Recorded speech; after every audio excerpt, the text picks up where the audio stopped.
I'm just an average American. But I'm an American, and some of the things I see in this country of ours make my blood boil. I see people with foreign money. I see Negroes holding jobs that belong to me and you. Now I ask you, if we allow this thing to go on, what's going to become of us real Americans? I've heard this kind of talk before, but I never expected to hear it in America. This fellow seems to know what he's talking about. What are we real Americans going to do about it? You'll find it right here in this little pamphlet. The truth about Negroes and foreigners. The truth about the Catholic Church. Do you believe in that kind of talk? I don't know, makes pretty good sense to me. And I tell you, friends, we'll never be able to call this country our own until it's a country without. Without what? Yeah, without what? Without Negroes. Without alien foreigners. Without Catholics. Without Freemasons. You know these things. What's wrong with the Masons? I'm a Mason. Hey, that fellow's talking about me. And that makes a difference, doesn't it? These are your enemies. These are the people who are trying to take over our country. Now you know them.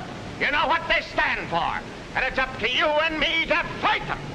Fight them and destroy them before they destroy us. Thank you.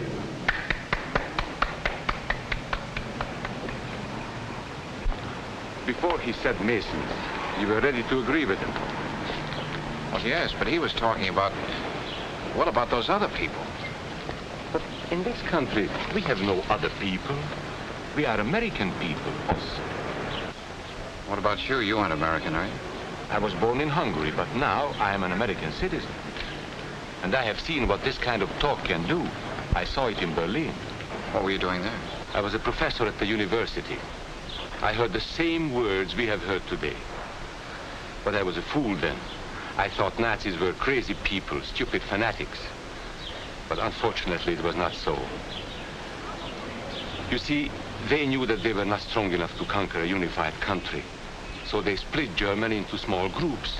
They used prejudice as a practical weapon to cripple the nation. Of course, that was not easy to do.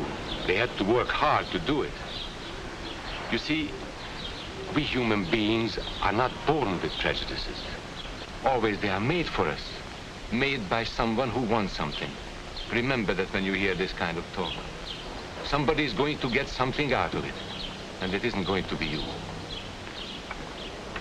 This is not classroom theory.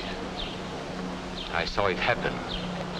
We must never let ourselves be divided by race or color or religion, because in this country we all belong to minority groups. I was born in Hungary. You are a Mason. These are minorities. And then you belong to other minority groups too. You are a farmer. You have blues. You go to the Methodist Church. Your right to belong to these minorities is a precious thing.